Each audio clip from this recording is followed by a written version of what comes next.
Kolkata rape case, एक doctor को brutally rape करके मार दिया जाता है and then we say we want justice, but justice can not be done.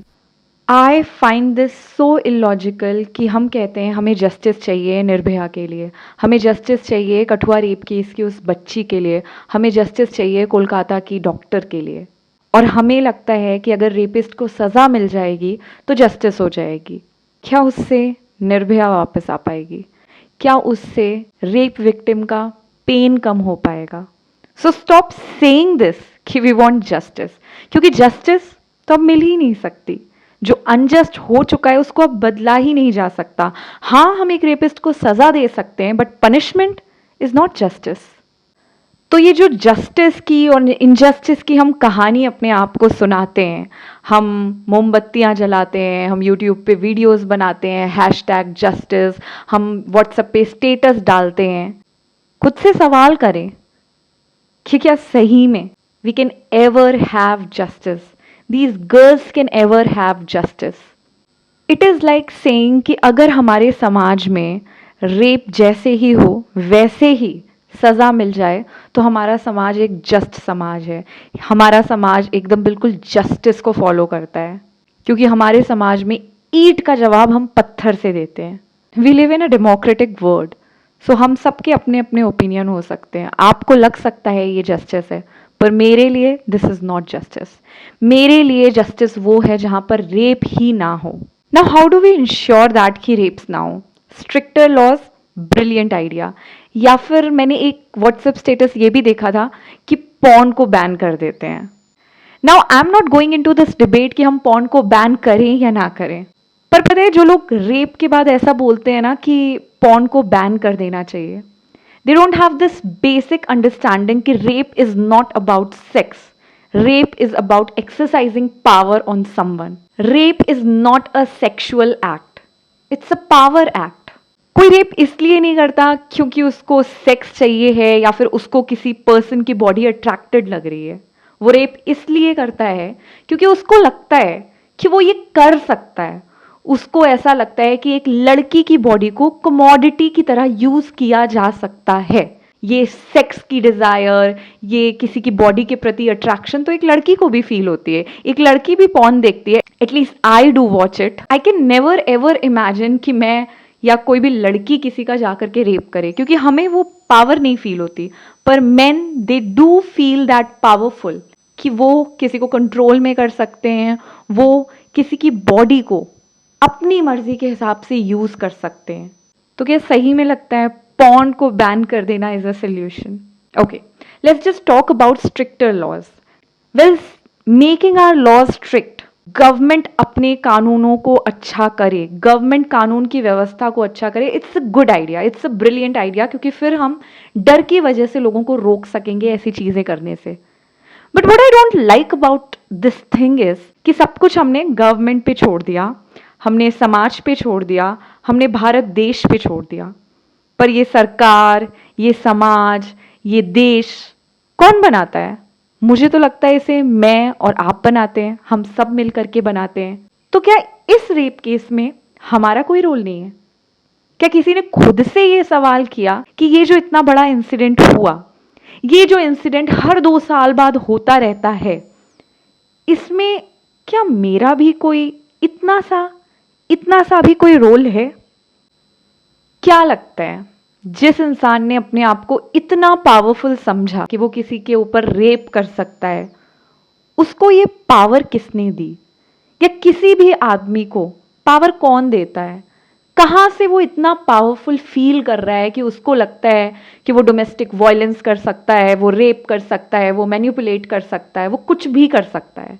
जब रक्षाबंधन पे हम अपने भाई को सिर्फ जेंडर के बेसिस पे राखी बांधते हैं कि क्योंकि तुम एक लड़का हो, क्योंकि तुम एक भाई हो, इसलिए तुम ही रक्षा कर सकते हो, तुम ही वो पावर रखते हो कि तुम रक्षा कर सकते हो, क्या तब हमने एक लड़के को पावर नहीं दी?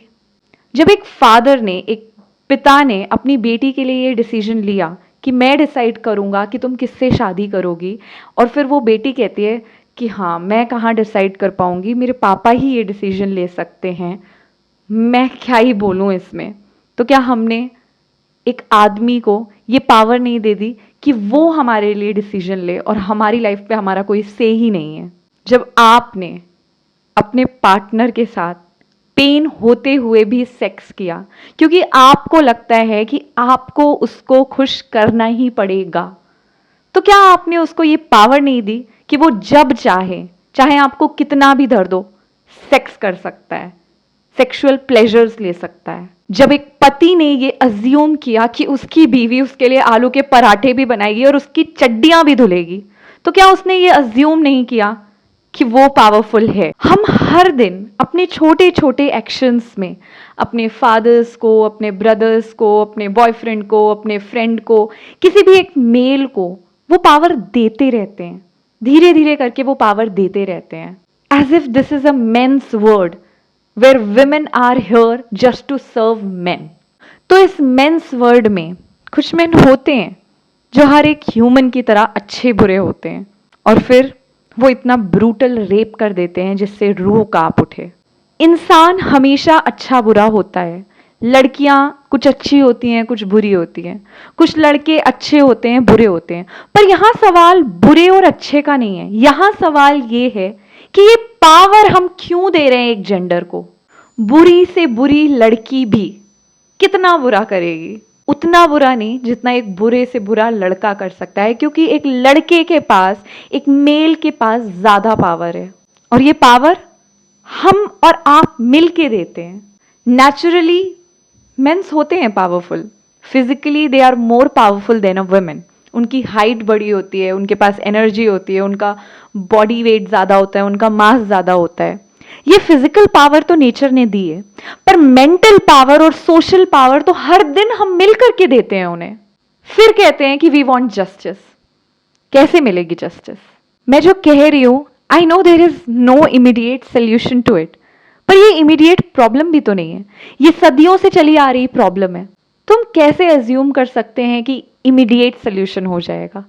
सोल्यूशन भी धीरे धीरे आएगा, बदलाव भी धीरे धीरे आएगा, और उस बदलाव आने तक पता नहीं कितने लोगों को, कितनी लड़कियों को सैक्रिफाइस करना पड़ेगा। पता नहीं कितनी बार ऐसी चीजें होंगी, पता नहीं किस किस के साथ ऐसी चीजें होंगी। एक दिन शायद मैं भी इसका शिकार हूं, मुझे सच में अब लगता है कि हो सकती हूं। पर अगर मेरे साथ ऐसा कुछ हो और फिर आप मेरे गुनहगारों को सजा दो, उसके बाद ये मत बोलना कि जस्टिस कर दी, because that is not a justice for me. क्योंकि कुछ अनजस्ट चीजों को फिर से जस्ट नहीं किया जा सकता। बस बैठ करके ये सोचा जा सकता है कि इतनी गलत चीज कैसे हो गई। तो जस्टिस की let's not talk about it, but if you really are shattered after reading this Kolkata's news, then sit with yourself and ask this question to yourself. Let's forget about कि क्या सरकार करेगी, क्या समाज करेगा, क्या देश करेगा। Let's just question ourselves कि हमने अब तक क्या क्या किया है और आगे हम क्या करने वाले हैं। If you are a woman, stop seeking that comfort that you get from your father, brother, husband's car in return of giving him that power to make your decision. If you are a man and you are really worried about your sister, your daughter, your wife, then don't just protect her, taking all the power in your hand. Give her that power, empower her, and let her protect herself. And then if she needs you, then come over and help her. And don't tell her that कि बोला था ना कि तुमसे नहीं हो पाएगा. I think this is what all we can do now. Sitting with ourselves and asking question, discussing these things. क्योंकि justice तो अब नहीं हो पाएगी.